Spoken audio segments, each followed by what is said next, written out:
Sor Juana Inés de la Cruz is remembered as the first published feminist of the New World. Born November 1651 in Viceroyalty of New Spain, was a poet, dramatist, scholar, and nun, an outstanding writer of the Latin American colonial period and of the Hispanic Baroque. As a female, she had little access to formal education and would be almost entirely self-taught. She was the last great writer of the Hispanic Baroque and the first great exemplar of colonial Mexican culture. Sor Juana celebrated women as the seat of reason and knowledge rather than passion. She now stands as a national icon of Mexico and Mexican identity. Her former cloister is a center for higher education, and her image adorns Mexican currency.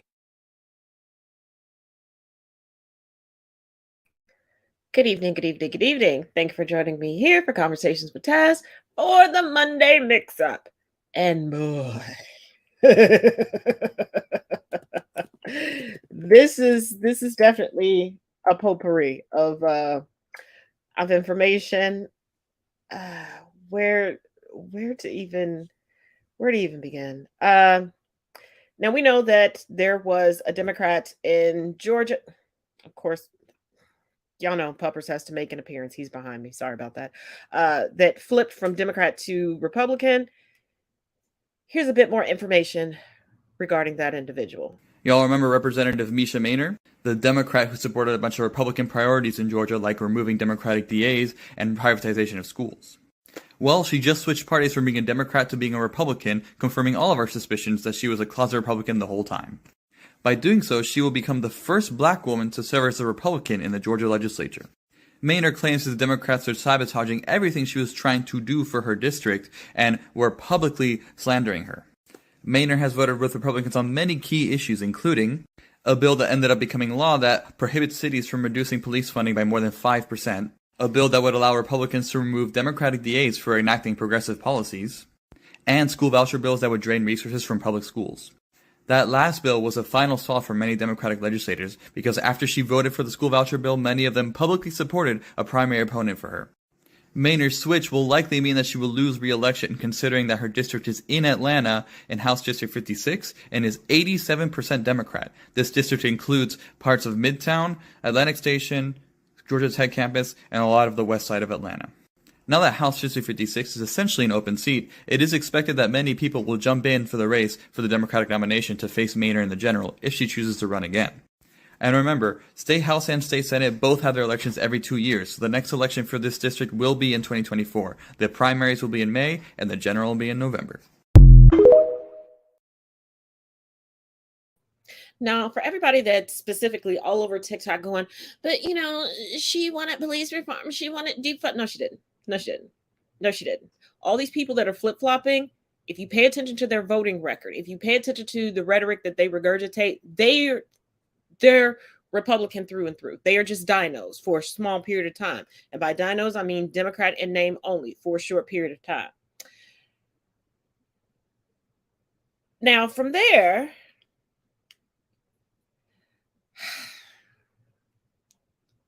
the GOP presidential candidacy we know it's a shit show, okay? It is the clown car of politics. But here's some information please pay close attention to, because all of these people tossing their hats in the ring, if you all remember when they first started doing it, I said a lot of this is just posturing. It is just for show. It is to keep smaller voting pockets distracted. I don't think that they truly want Trump to be the nomination. And if he does get the nomination, I truly believe that they are going to try to split the vote. But that's just my opinion. Take a look. So the Republican date with those folks running for the nomination of the Republican Party to run for president is in under 60 days. Donald Trump's still not clear as to whether or not he's going to attend. The fact that he's way ahead could give him reason not to attend, but as Chris Christie pointed out, his ego won't allow him not to attend. If somebody shines through in that debate and cost him votes, he's going to shit his pants. He's going to want to wade in there and show what a tough guy he is. Unfortunately, he's probably going to have to face up with Chris Christie, and that will be an interesting fight because Chris Christie is everything Donald Trump is, but he has a few more brain cells. The other thing to consider is not everybody will qualify to be in this debate. You must have 40,000 different donors. A lot of them don't have that. A lot of them are striving to get 40,000 donors, like the guy from North Dakota who said, you send me $1, I'll send you a $20 gift card. Yeah, nice move, Smooth. That's not going to work for you. But you know who's one guy who isn't likely to qualify for the debate? Mike Pence. Mike Pence doesn't have 40,000 donors, not anywhere close. And maybe that will be the message that needs to be sent. Mike, nobody fucking wants you. You're not going to be the nominee for the presidency, and you couldn't win even if you were. This whole debate thing is going to be interesting. You got a bunch of people getting 2 and 3% in the polls. You got DeSantis dropping quickly, and he's at 17%, and Donnie's up around 56%. Donnie doesn't show up, the whole show will be kind of anticlimactic. If Donnie does show, it's guaranteed to be a shit show, and then it might be worth watching. But what will happen is they will all destroy one another.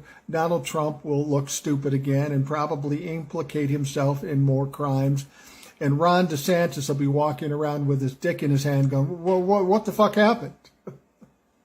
We'll see what happens. But hopefully Donnie shows. His ego gets the better of him, so it becomes entertaining and destructive for the Republican Party.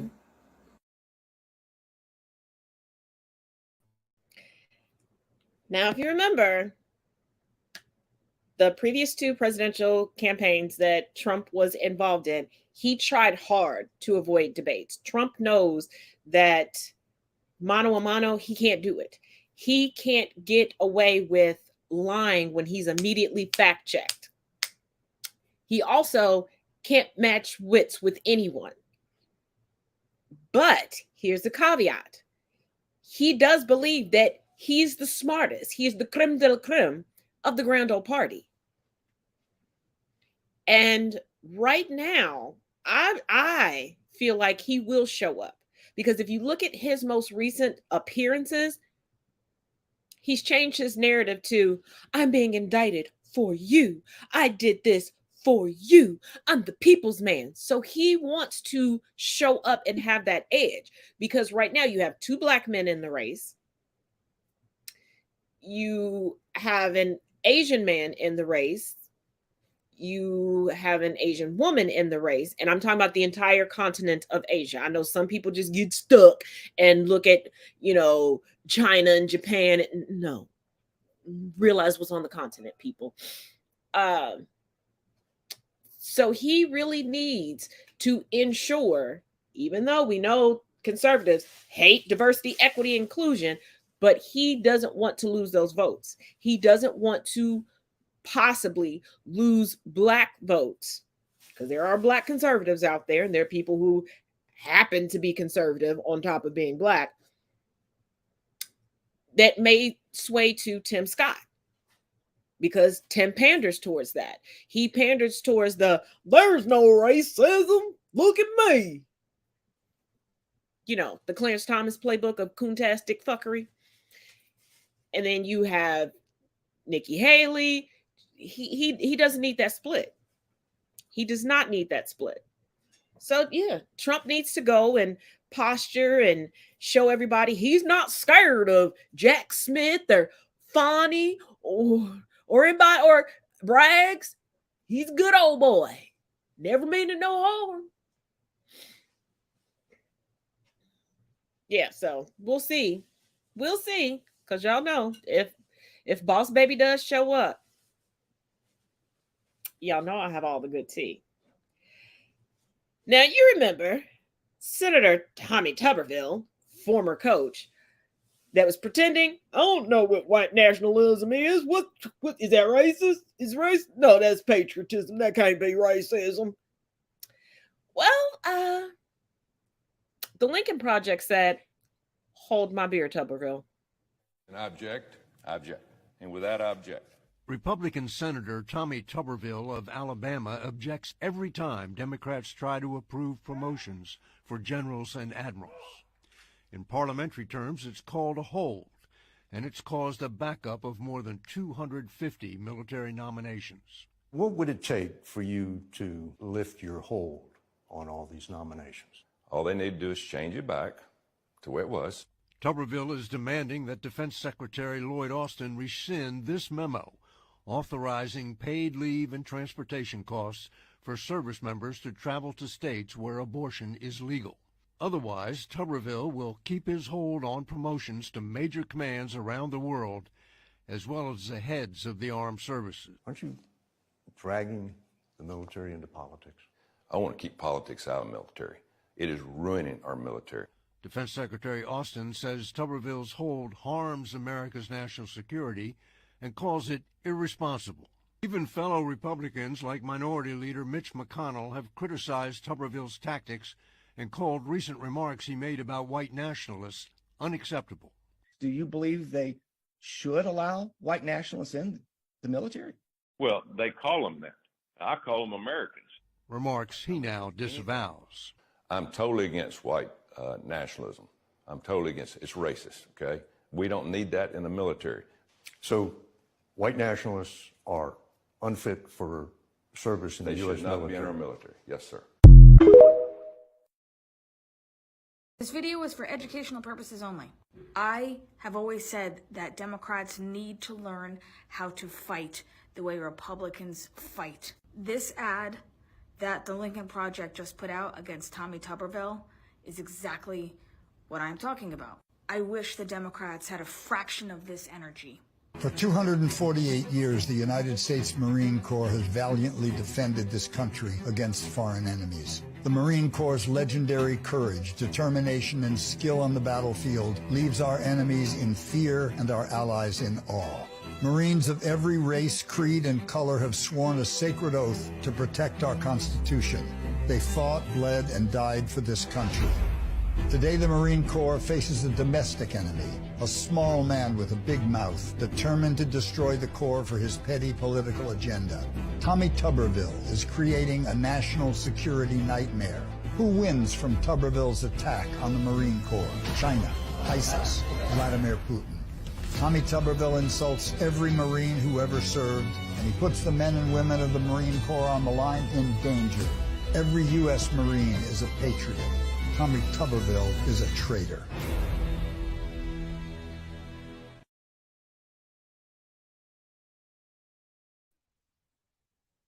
Before you ask, I had nothing to do with that ad. I know it sounds like, and it looks like something that I would do. And if I did, I would definitely take credit for it, okay? I may or may not have sent a few emails. You can prove nothing. But it's about time. It is about time. And I'm not for dirty politics. I am not. I think it just muddies up the water. But I am for pulling the curtain back and showing who the Wizard in Oz is. And it is time to do that.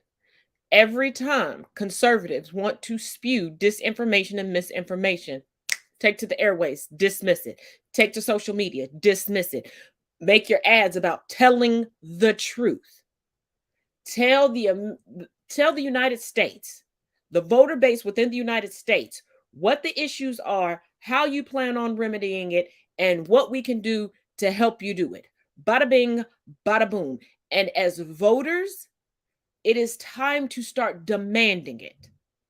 Because if you go to buy a car, say you go to a Toyota dealership. I'm going to pick Toyota because for those of y'all that don't know, I have a younger sibling that's been a head engineer for Toyota for many years at this point. So I know a little bit more about how they work. So that's why I'm going to choose them. You walk into Taz's Toyota dealership and I approach you, hey, what kind of car are you looking for? And you tell me you want this car. Okay. Well, Ford over there ain't shit. Ford, they put sugar in your tank before you leave. You don't care about any of that. You don't care. You don't care.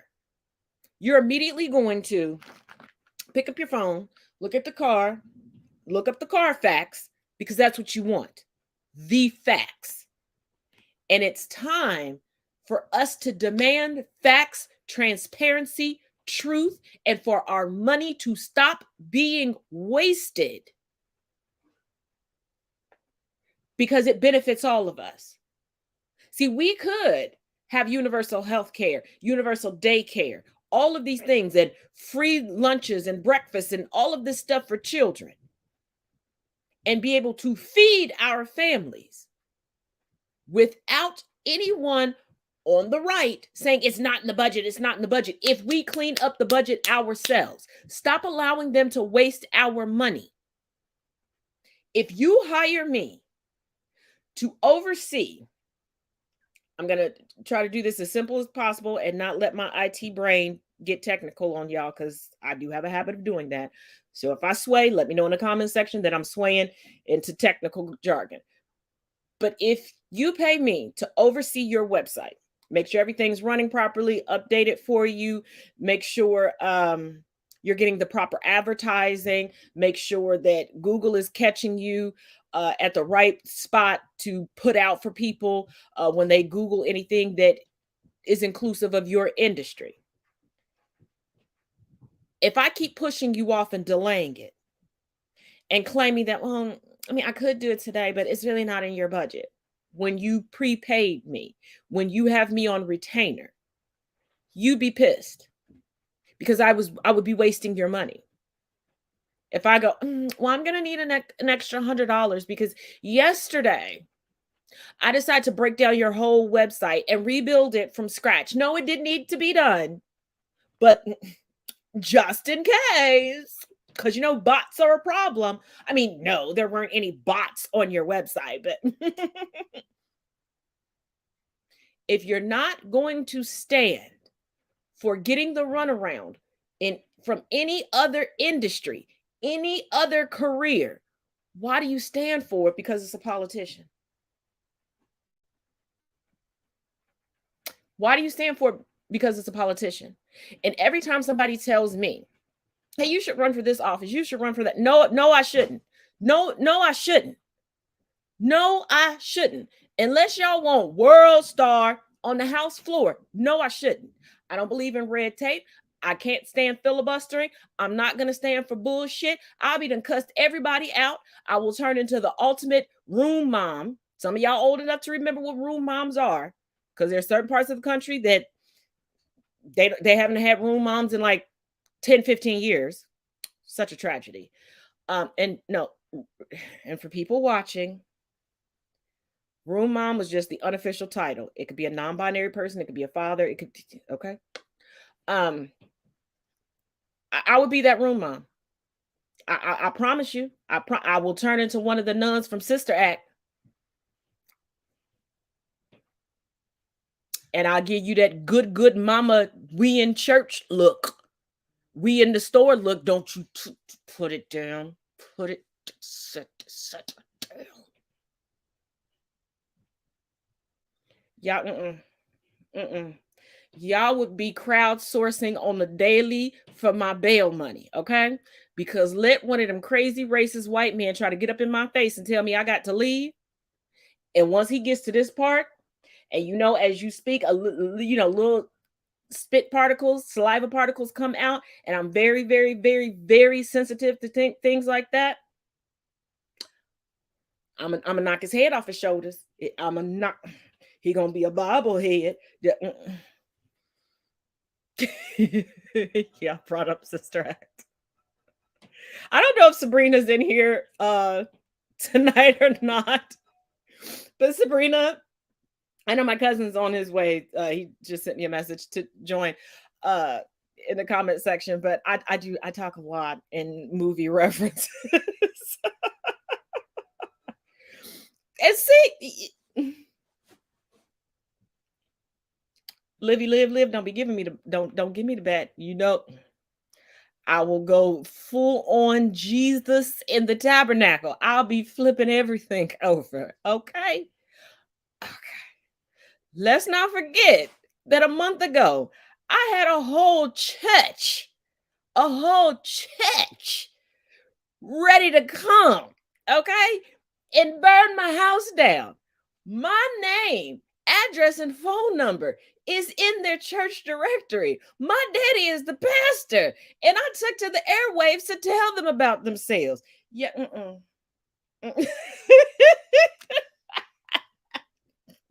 it'll make politics very, very interesting. And don't let me get into Congress. Don't let me get into Congress, okay? Because we're gonna have the first congressional sorority. You heard me? You think I wouldn't hit up Elon, AOC, Corey? We'll be strolling into Congress like, who wants some? Come get some. Who wants some? Come get some. Got this bill. Sign it. Got this bill. Vote for it. Don't.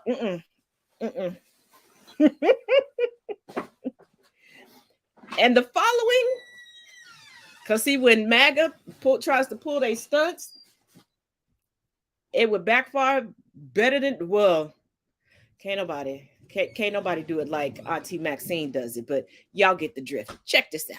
I'm Ben Meiselas from the Midas Touch Network. You've got to watch this clip I'm about to play. It's Democratic Congresswoman Maxine Waters from California. She voluntarily agreed to testify before the House Rules Committee when these MAGA Republicans, specifically led by MAGA Republican Guy Reschenthaler, tried to introduce a resolution which they said, quote, denounces socialism in all its forms and opposes the implementation of socialist policies in the United States of America, because this is what MAGA Republicans are focused on. And what they specifically are trying to do right there is attack Social Security, attack Medicare by saying in all its form. And Democrats are like, what are you even talking about? Could we just focus on the people's business? So this MAGA congressman, Guy Reschenthaler, who, by the way, objected to the results of the 2020 election, supports the big lie. He starts naming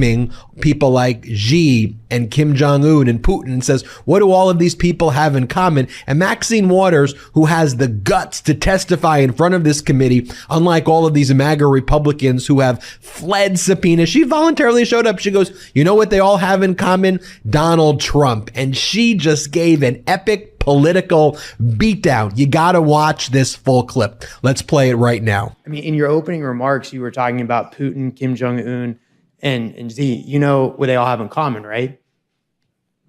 Trump. Trump? North Korea, China, and Russia? He loves Kim Jong-un. That's quite the intellectual leap. I would say communism. Would you like to denounce any communist leaders? Well, I don't know what you're asking, but let me just... The leader of the Republican Party, Donald Trump, has made often glowing, described authoritarians like Kim Jong-un, who is condemned in the resolution. Regarding North Korean leader Kim Jong-un, Trump said, Kim wrote me beautiful letters, and they're great letters, and we fell in love. You sure you want to hear the rest of this? Yeah, I can go through some atrocities, and you can say if you agree with them or not. You can choose to denounce them. If you'd like to go down that path, we can. What would you like to do? Well, I would like to condemn this resolution and ask that we all give attention to the very short time that we have to do the people's work and pull it back and not even go any further with it. Why don't you just redraw it? All right, so Mao Zedong is responsible for between 15 million and 55 million people starving to death with a great leap forward in the Cultural Revolution. Do you denounce that, yes or no? But Trump loves him. Yes or no? That's your leader. Do you denounce the genocide and the That's your leader. starvation Trump of is your communist leader. China? He speaks for you. He says he loves him. You ought to deal with that. You're refusing to denounce the starvation of 15 to 55 million people in communist China. You're refusing to do that. Sir, I'm a capitalist, okay? I don't support anything but serving the people of this country. I know this is your phrase, but reclaiming my time. Reclaiming my time. It's your time. You got it. Thank you. All right, would you like to, and that's a no, you refuse to denounce that. Stalin, tens of millions died in the Bolshevik Revolution. Millions died in gulags. Do you want to denounce that? I'm sorry, I don't deal with yes or no questions. Okay, well, why don't you explain your support No, of why Stalin? don't you explain it? I'm asking you the question. Do you want to denounce that or not? I told you in the beginning of this resolution that I discussed All right, what so I again, think we you're ought to be doing. So again, But you're when you refusing tell to denounce me, Joseph like Stalin. we're in the kindergarten class, yes or no, I don't do that. Okay. Again, for the record, you're refusing to denounce Joseph Stalin. Let's go to Pol Pot, the killing fields of Cambodia. Do you want to denounce that? I'm giving you the opportunity. Your Republican leader, Donald Trump. Now, before we go on to part 2 of this, yes, there's a second part. Did y'all catch how he tried to use her infamous line, her famous line, her love, when she said, "I'm reclaiming my time," and you see how he chuckled like he had a gotcha moment on her? If a Black woman wakes up in the morning, blows out her hair, because that takes some time, and puts on a full face of makeup, and puts on her good power suit, which is going to be in the power color of blue, don't fuck with her. Don't fuck with her. Don't do it. Don't do it. But keep in mind, this is all to cover up when, and yes, this is an older clip, but this is right after the love letters that Trump was sending to Kim Jong-un were made public. But yeah, blame a Black woman. Go right ahead. Because around here, we love a Black woman from infinity to infinity. Undermined by January 6th, including not only his leadership in telling his supporters to go after our own police officers here and use the American flag, many of them, to damage and to harm. And I haven't heard one denouncement from anybody on the Republican side. Nobody has denounced that, what happened on January 6th.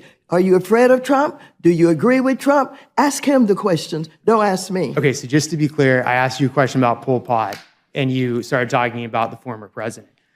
Again, do you denounce the killing fields of Cambodia or not? It's a simple question. You know that you're simply playing politics. You understand what this resolution is all about. Don't ask me silly questions. I told you, I'm a capitalist. I'm not like Donald Trump. I'm not like Republicans who claim to support this democracy, but at the same time refuses to condemn those who attempted to destroy this democracy. You need to talk with your leader, Donald Trump, about what he's doing, why he loves Putin so much, why he loves Kim Jong-un so much. You ask him the questions. So it's quite amazing. I've asked you to denounce Mao Zedong. I've asked you to denounce Joseph Stalin. I asked you and to Pol denounce. Pot, and you wouldn't denounce any of them. I asked you to denounce Donald Trump. Okay.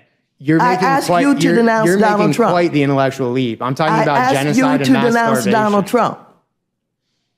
Okay, he's not I a communist. asked you We're here. I asked you to denounce Donald Trump. This is quite the intellectual leap, ranking member. Let's talk about Venezuela. Let's talk about Donald Trump.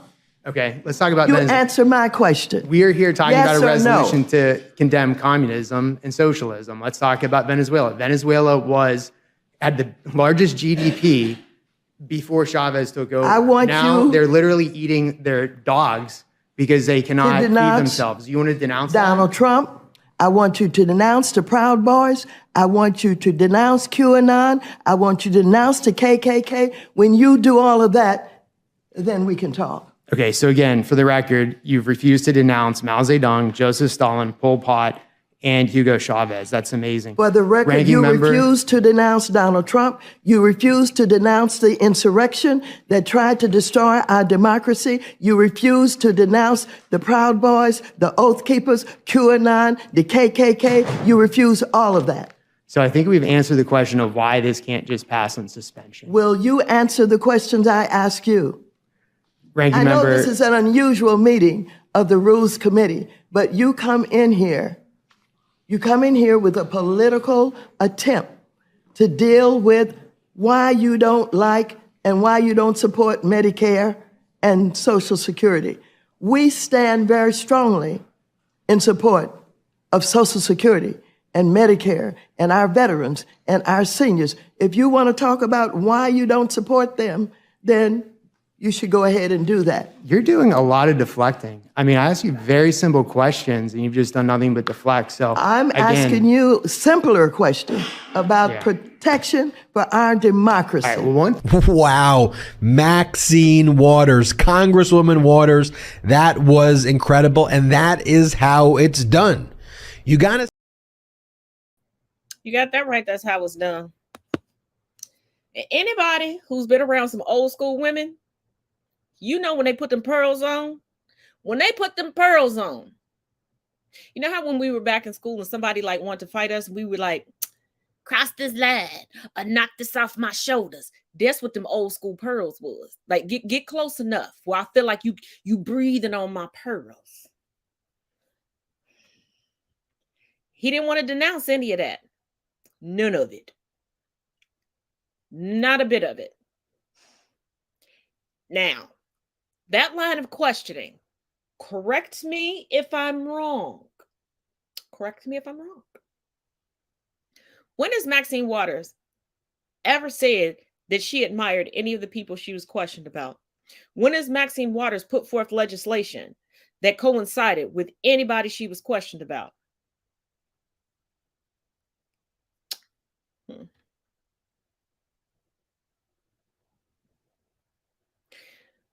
But you have Trump and DeSantis who are trying to turn the United States into Mad Max.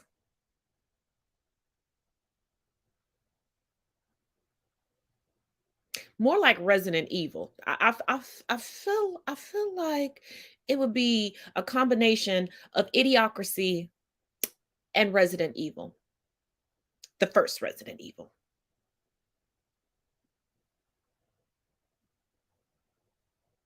Speaking of which, they do still owe us a conclusion. My bad. ADHD brain. But since Trump was brought up, you know, Trump's ethnically ambiguous newest superfan, Carrie Lake, has pretty much been camped out at Mar-a-Lago because she's so what? She could taste it. Being his vice president candidate. But it seems like the honeymoon is over. She's girl bossing way too close to the sun. Guess she didn't hear about what happens when you fly too close to the sun. Those wings, that wax, not a good combo. Recently, it was reported that Carrie Lake has effectively moved in to Mar-a-Lago. She has a suite there. She's there all the time. I mean, one of the headlines read, Carrie Lake appears at Mar-a-Lago more than Melania Trump and practically lives in a suite. And when that story came out from people, we talked about it right here on Ring of Fire. And it turns out that things aren't going so well between Carrie Lake and Donald Trump. According to the latest news, Carrie Lake's still hanging out at Mar-a-Lago, still going around basically campaigning to be Donald Trump's vice presidential candidate for next year's elections. But Trump's getting sick of her. According to the latest reports, Donald Trump is really tired of Carrie Lake because he views her as a, quote, spotlight hound. Meaning that whenever there's cameras around or ever there's a chance to go on TV, Carrie Lake is going to jump at that opportunity. But there's only so many cameras, right? There's only so many spotlights. And Donald Trump wants to be the one in those spotlights. But Carrie Lake keeps soaking up all of that attention.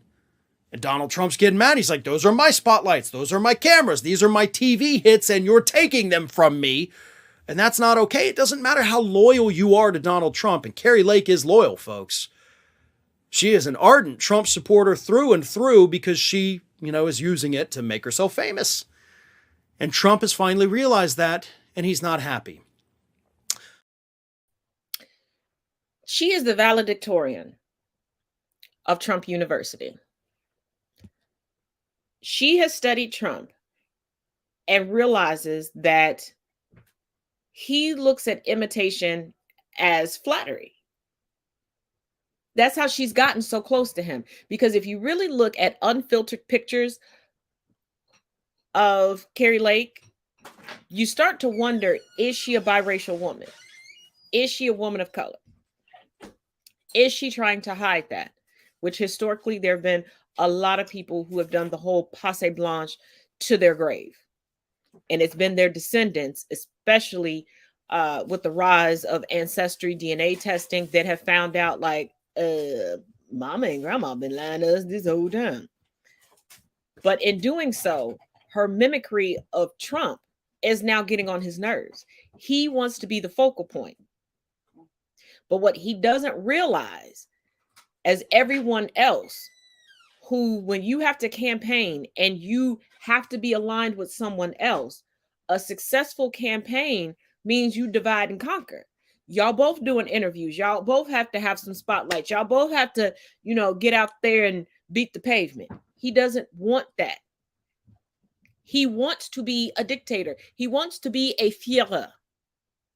This is the same man that says that he has really good genes because of his German ancestry.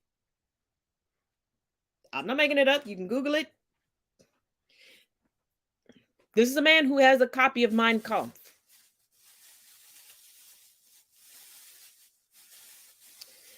This is a man who idolizes Putin and Kim Jong-un.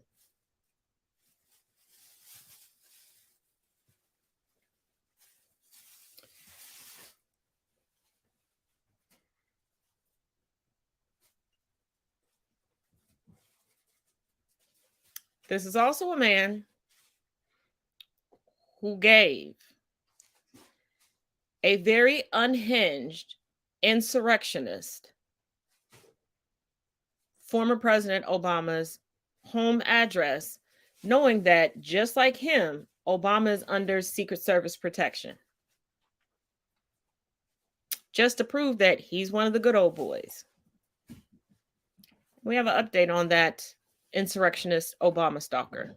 Hey everyone, welcome to the show. I have updates to share about Taylor Toronto. If you forgot, that is the man who showed up with weapons and ammo in Barack Obama's neighborhood after our stochastic terrorist, former President Donald Trump, posted his address on his failing social media site.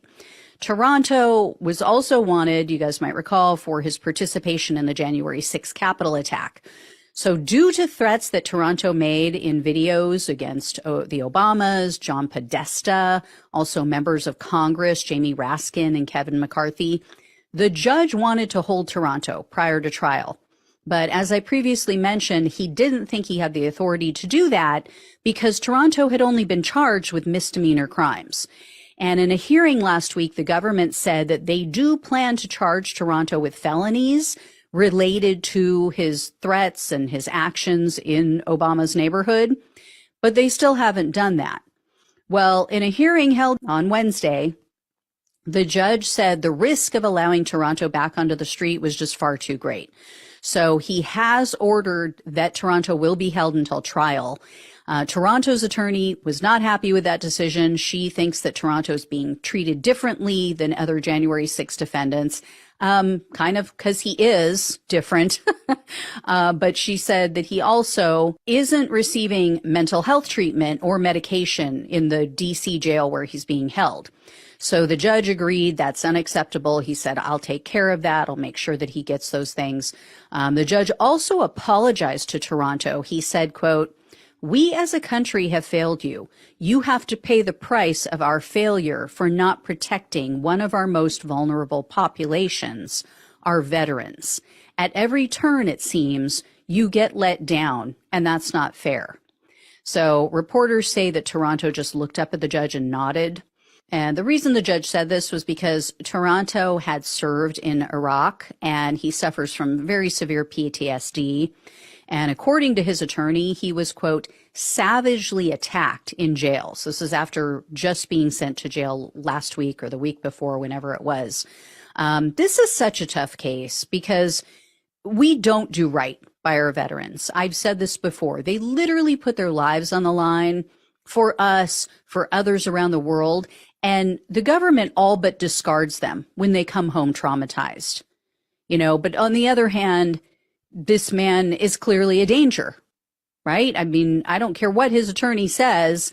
Taranto made threatening statements. He was literally recording himself walking through the neighborhood saying he was looking for, quote, entry points. He was saying he was going to try to get a, quote, shot. And, as I shared in the previous video, he had 2 guns, 400 rounds of ammo, and the makings for explosive devices with him while he was in Obama's neighborhood. In Toronto, apparently what has also come out is that he has a total of 20 guns that are registered under his name, but law enforcement has no idea where the other 18 weapons are. They haven't found them. And in rendering his decision in this matter, the judge said, quote, temperature is way too high in our political discussions. So that is 100% accurate. And as much as I feel for this man as a veteran, he needs to be somewhere where he can't hurt people until he gets some help. I mean, hopefully. He definitely does. But he has 20 guns registered to him. Just like there's a serial killer that was recently brought in. If you follow me on TikTok, I put up the article regarding that. He had 96 weapons registered to him and that no red flags went up. But they can't find them because now I did not learn this until my 30s, and I lived further south in the state that I live in now. And I got to witness firsthand people who had impeccable records, nothing that would be red flag, nothing, would go to gun shows, pawn shops, gun shops, and purchase guns for family members, friends, and everything else. It would be registered in their name. But soon as they left, they'd go back to the house, ammunition and gun would go with them. So that's where they are. And this is somebody who took part in the insurrection. This is somebody who constantly complained online that, well, I'm not in jail, but my buddies are in jail. Why am I not in jail?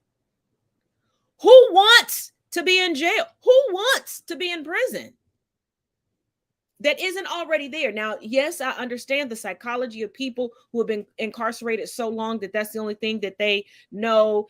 And it was wonderfully depicted in the movie Shawshank Redemption. Is tonight just going to be the night that I just keep quoting movies? Probably. Probably. Where that's all they know for so long. They don't know how to be in control of themselves. I understand that. But when you haven't been incarcerated, why do you want that? This is somebody who took part in an insurrection that helped gather people because it was a collection of individuals that put together caravans to go there. That's where law enforcement finally do your job, finally investigate something. But it's a white man, so there's that. Look to his friends and family. Start going to their houses. I bet you found the guns. I bet you found the guns in a plan. I bet you found the guns in a plan.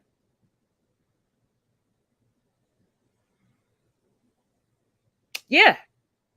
And why is the maximum so high?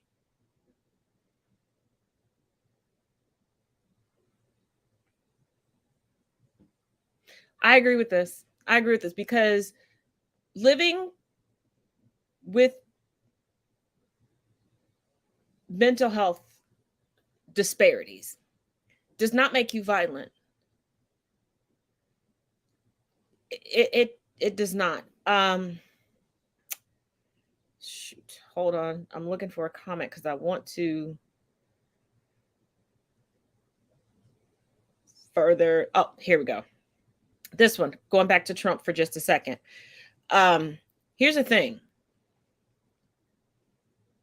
There are people that I have met and I have spoken to who were able to avoid the draft and not fight in Vietnam that were men.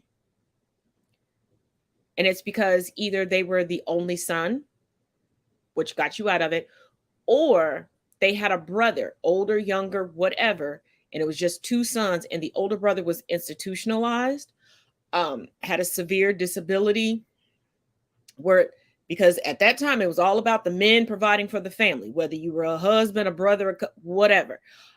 So there were legitimate reasons. And even in the military today, because we all get recruited our senior year of high school. And there was one recruiter that was like gung-ho to not leave me alone when I said I have zero desire to be in the military. Like, I'm Black and I'm a woman. I'm not doing that. And it wasn't until, like, didn't care about everything else that ravages my body. Like the fact that I'm allergic to the globe. Okay. You know what stopped him? The fact that I have astigmatism. Didn't care that this ear doesn't work. Didn't care that every so often my legs legitimately just give out. I could be walking next to you and then bloop, I'm on the ground. Like, no joke. No joke. Thank you, birth defects. Didn't care. Astigmatism.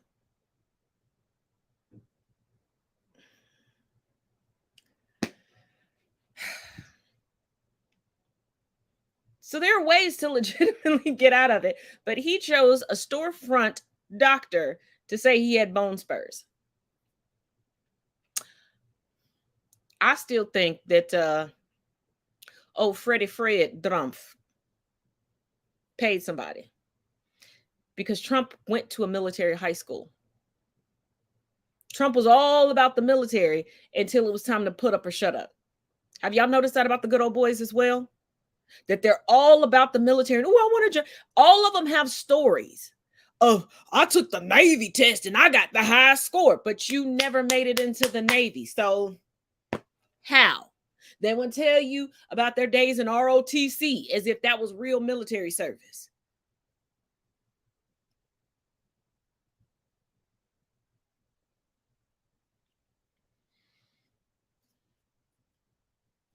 But on to the other Wonder Bread wonder that is always fighting, always, and alongside of Carrie Lake, fighting to, try to become Trump's VP or new mistress. I don't know. Okay, she's built like an American Gladiator. Y'all remember that show, right? And not in a good way. Not in a.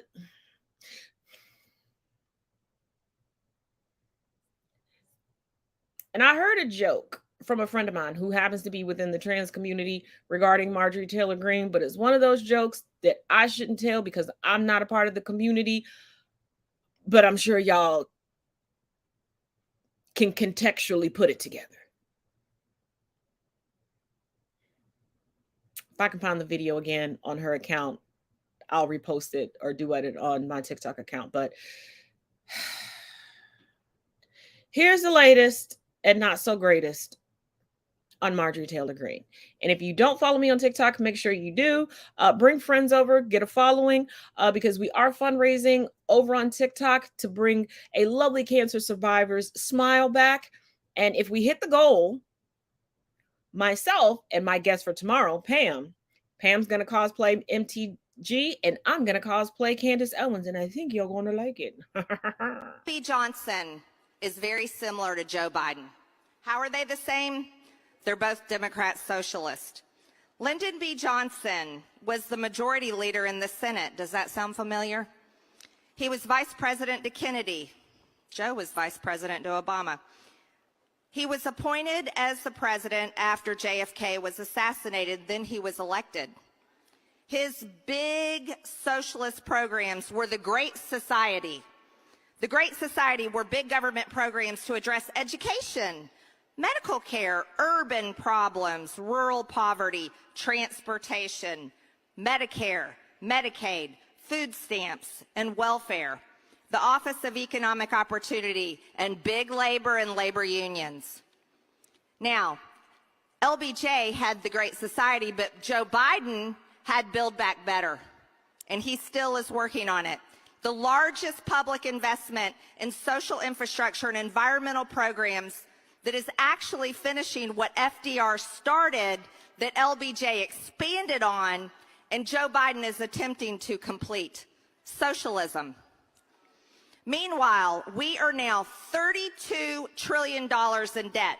With record high homelessness, 40-year record inflation, we're losing the US dollar as the #1 world currency.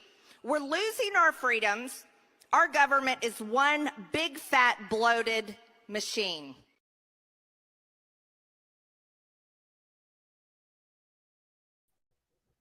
Now, before I go on to part 2 of Marjorie Taylor Greene updates, number 1, make sure you check out the links in the description of this video. But she's trying to convince people to hate what's going to benefit them. She's trying to convince people that it's wrong to want things that will benefit them, that will make their lives easier, that will make their lives worth living, instead of existing merely to survive. And then talks about we're losing our rights, as if the party that she's one of the mascots for aren't the ones responsible for us losing our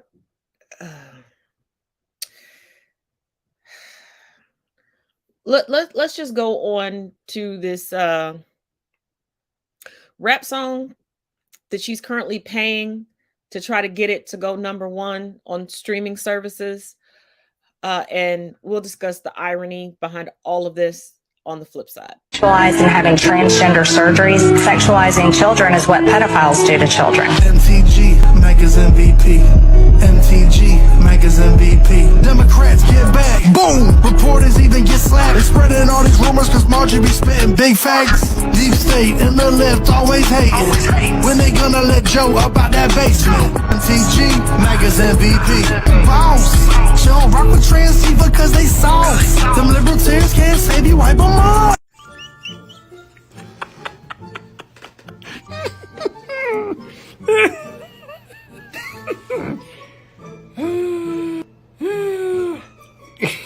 Conservatives, listen.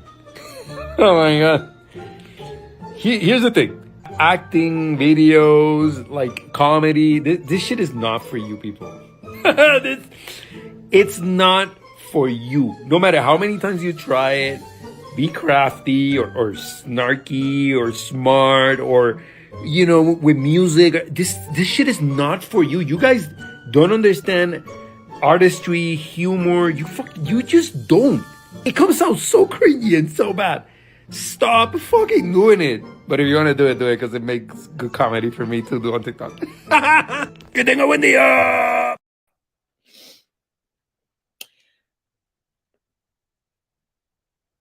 Now, the person behind the rap song, maybe you know him from the Target song and the him faking like there was a crowd of people waiting for him after he got off of a private jet.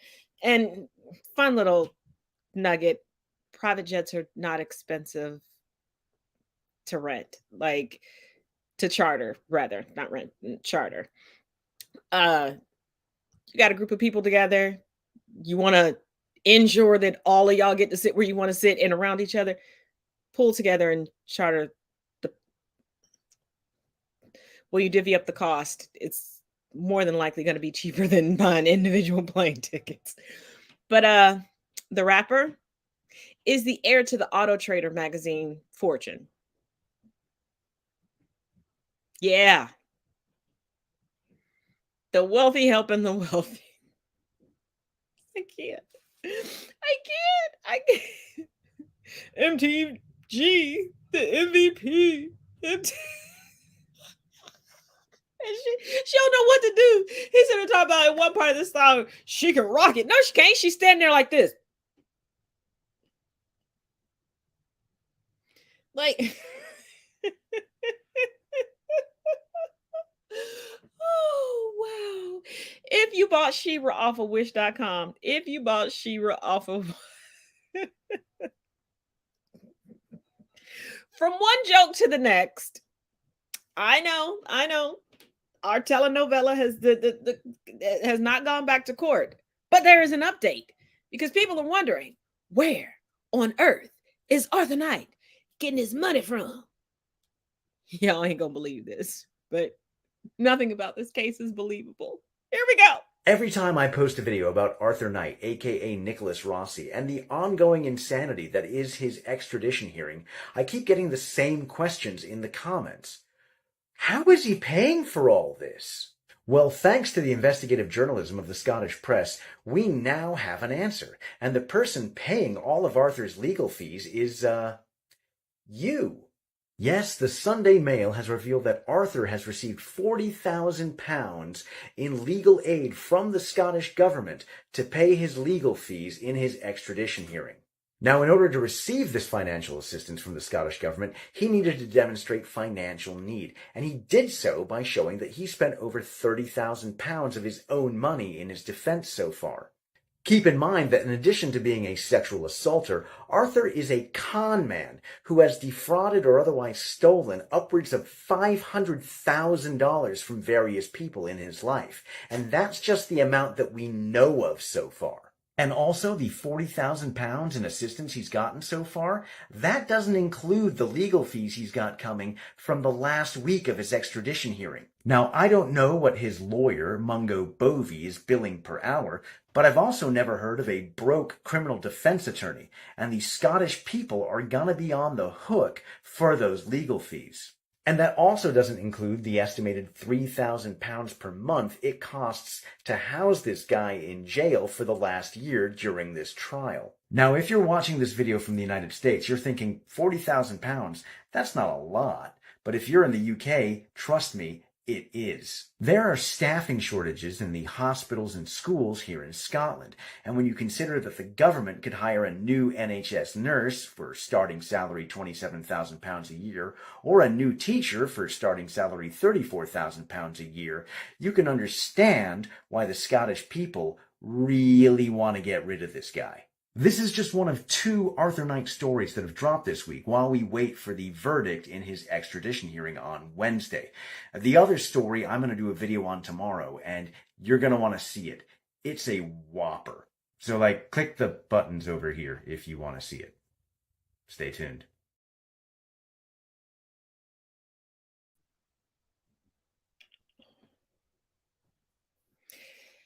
Now keep in mind, several people in the UK have taken to all social media platforms to say that they're being denied assistance. They aren't being able to make ends meet, all these different things. And he is living it up, and he keeps stretching this out. We're at what the ninth attorney. I don't know. We're about to hit double digits as far as attorneys representing him. It's our telenovela. It's our telenovela. Now, we're going to go over just a little bit tonight. I know the past couple of times I've gone over, but I'm not going to go over as long as I have before. And thank you all for sticking with me. But this is important. If you all remember last night, I brought you the latest dog whistle song. Now we're going to have a breakdown of the video. And yes, this breakdown is going to come from Destiny, because when I watched the video, it wouldn't have been a breakdown. So let's get into it and the history behind it. And if you're not following me on TikTok, make sure that you do, because this week we're going over in the anti-racism journey series, my research and my notes. And it started today, excuse me, regarding the slaves of George Washington. So let's get into this dog whistle video breakdown.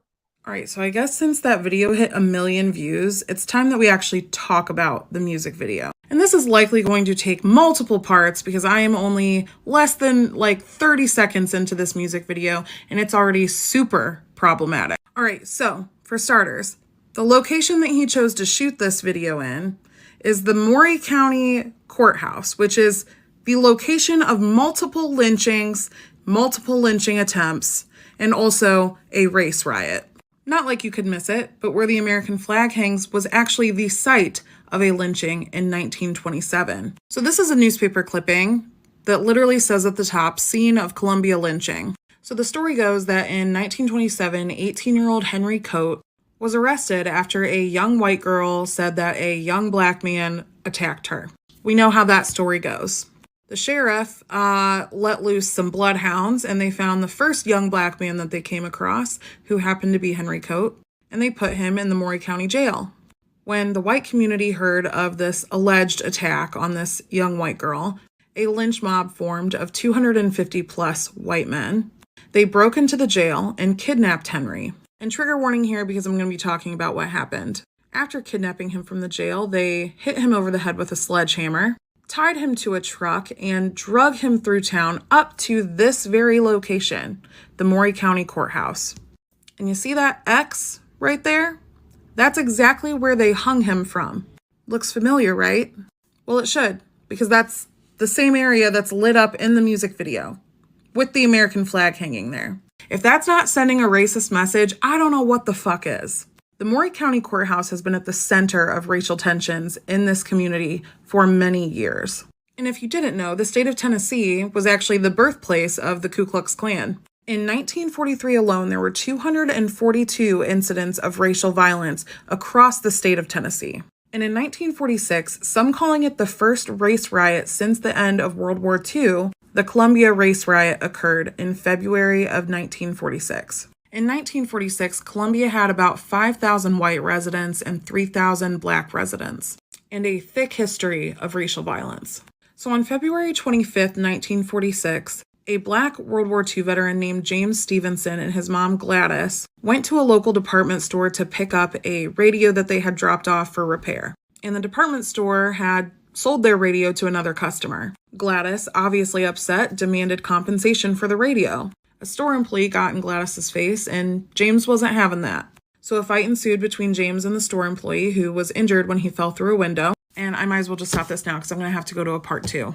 I'm filming these in real time, so I swear I'll get it up as soon as I can.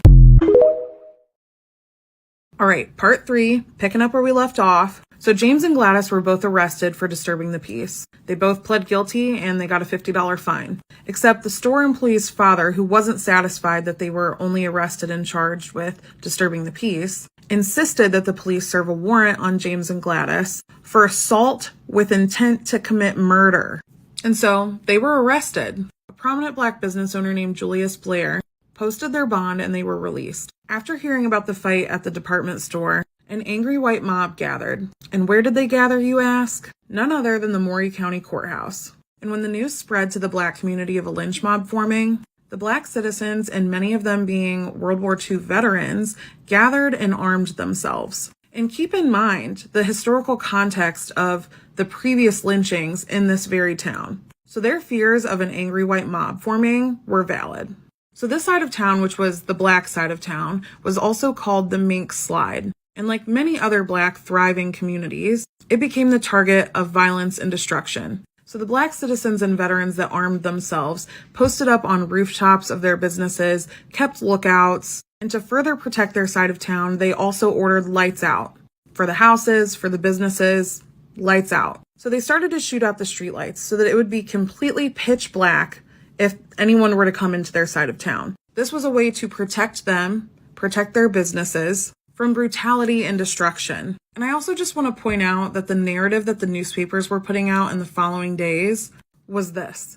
They called this scared black community, and I quote, fear-crazed Negroes who had believed that lynching parties were out to get them. The gaslighting. I'm covering up part of this picture because there's a person on the ground behind me.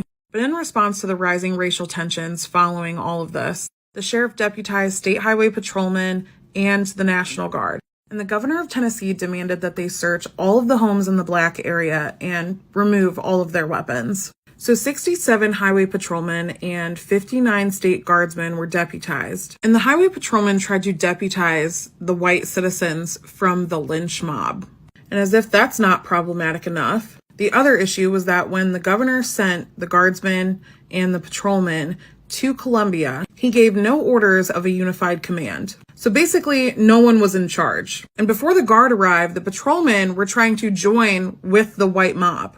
They even attempted to arm the white mob. And the patrolmen really wanted nothing to do with any type of unified chain of command. So they left the National Guard there and they stormed into Mink Slide. And while they were there, they fired indiscriminately into businesses, searched homes, confiscated weapons, and according to some, stole property. Gonna run out of time, so I'm gonna have to do a part 4.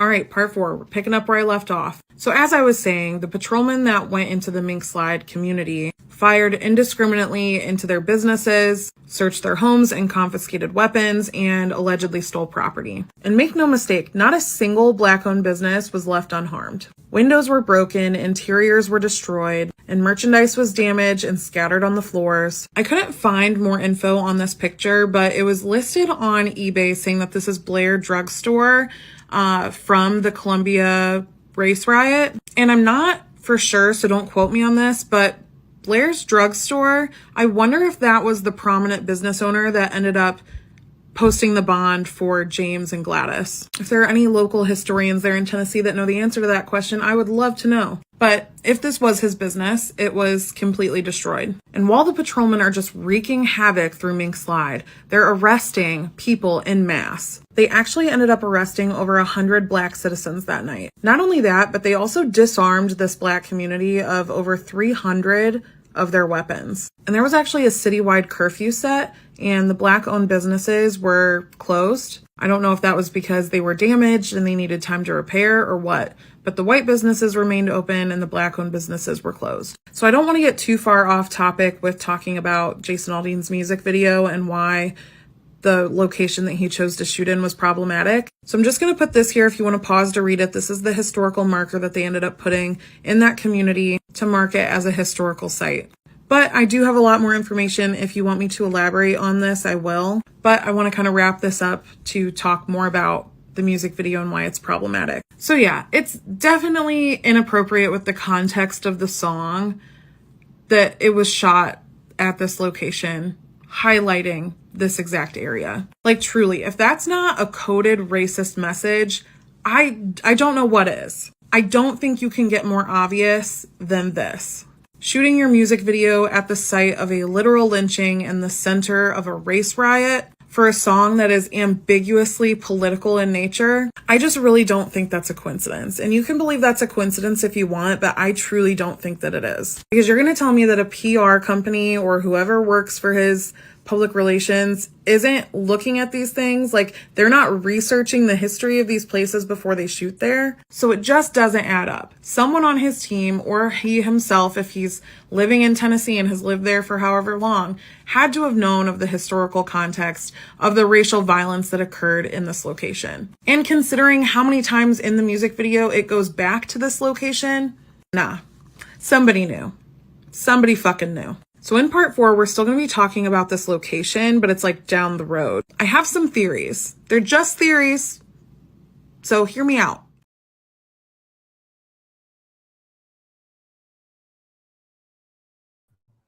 Sorry. The final video of the final video of her series I wasn't able to grab excuse me, before we went live, but you can go back and you all know you can like zoom in and go to Destiny's page and see the last excuse me regarding that, but her breakdown is incredible. And let me remind you of something. Everything is intentional. I have worked on the sets of various music videos, from local artists all the way up to the top. I've supplied models. I have worked on them myself, been hired to do them. It's very methodical. I've been behind the scenes. I've been involved in the planning. You want visuals. You want the representation. You want the story told.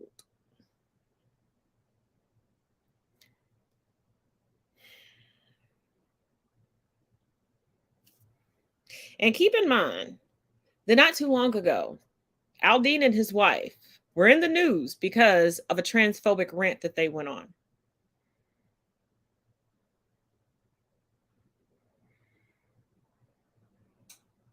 And I'm very well versed in the history of Macon, Georgia, because There is a portion of my family that has long lived in Macon, Georgia, because there's a plantation that used to house my family. I'm going to say it that way. And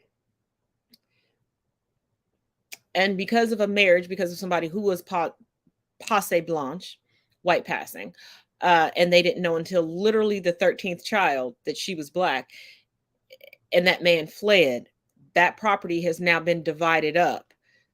And several of my family members live on those plots. There was one year we had a grand old family reunion, and that's where we had it at. Because basically, a city block belongs to us. Who was going to shut us down? But once again, stop believing that racism is consistently and always overt. It does not mean someone is actively lynching you or burning crosses in your front yard or calling you the N-word or calling you any other type of slur. Because like I said last night, how many love songs actually talk about love and how many of them talk about sex, and you know that they're just talking about sex?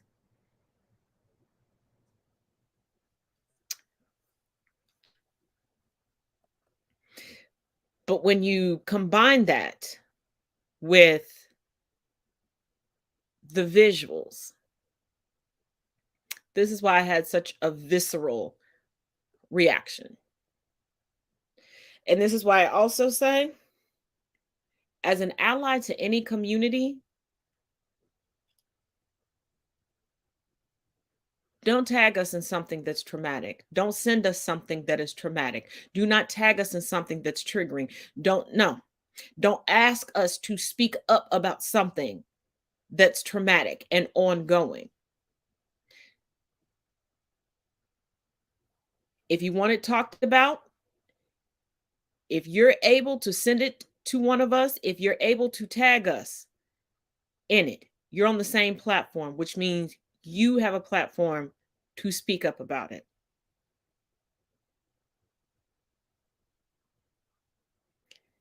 And especially when it comes to us Black women and recent events, if you don't know what I'm talking about, once again, check the links in the description of this video. It's time to make this more than a hashtag. We still need to be able to sleep at night. We still need to be able to function, and we still need to be able to live life.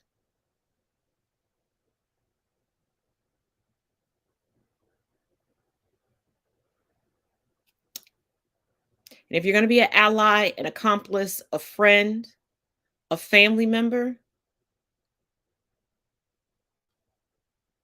don't dump everything on our back. Because we are not above breaking. Oh, excuse me. Okay, what is going on?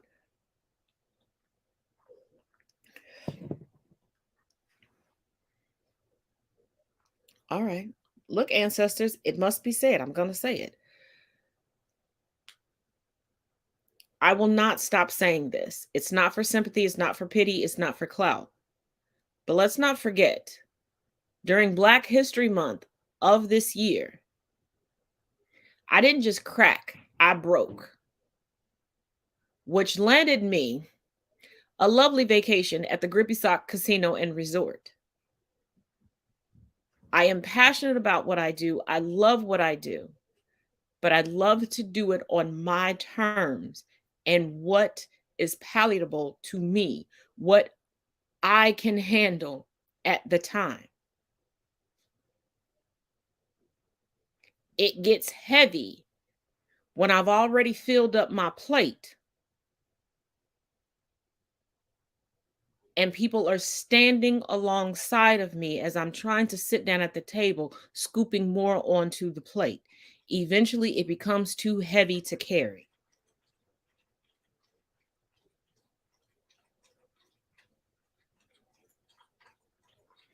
On top of every time something happens to us, we are made to feel obligated to keep reliving it by telling and telling and telling and giving detail after detail after detail, and never allowed to overcome our trauma.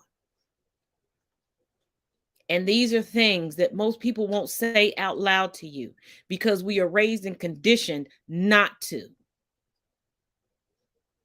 We are raised and conditioned that vulnerability is weakness, and that is not true. It takes more strength and courage to be vulnerable, because that means you're not only being honest with those around you, you're being honest with yourself. And it's easy to lie to yourself. It's easy to tell yourself that you're okay when you're not.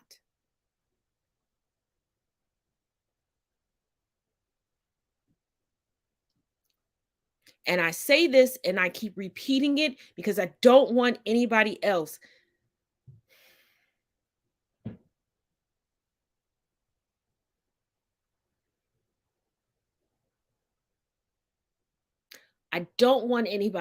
to get to the point where I was. I don't want anybody to get to the point that I fight through every day. I don't want you to get to the point where you're doubting yourself and you're doubting your worth and you're doubting your work and you're doubting if you're making a difference. Realize that even if you break through to one person, that's one less person that's hurting. And I'd rather lose sleep helping another person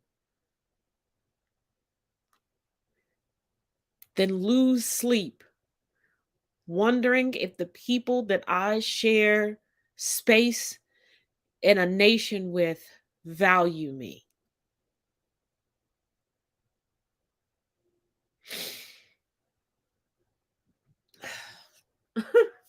Okay, wow, that got heavy. I'm sorry. Not my intention.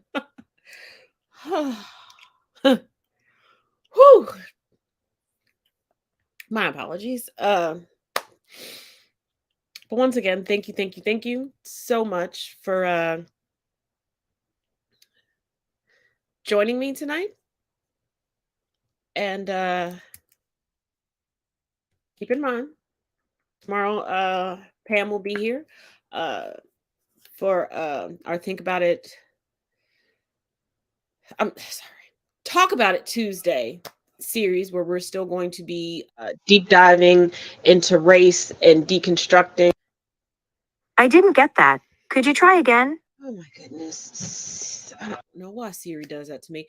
But deconstructing racism, internalized or else. So please spread the word. Bring a friend with you tomorrow.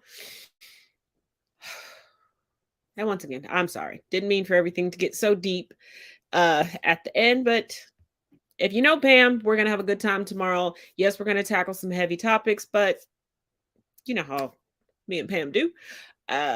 So as always, each one reach one, each one teach one, and pay close attention to this final video. Forgiving student loans. We already said you can't do that. $39 billion of debt. Hey, yo, you can't. I can. It's part of a different plan we announced last year. Will it go through this time? I don't want to get all excited again for nothing. This plan will forgive debt after making a number of monthly payments. Typically after 20 to 25 years. What? Who does that even impact? About 800,000 people. Me! That impacts me! The blatant attempt to circumnavigate the Supreme Court is shameful. This actually has no relation to the Supreme Court ruling and doesn't raise legal concerns because there's a long-standing congressional authority over people who make their payments based on income. What? This was approved in the 90s. So that means I can save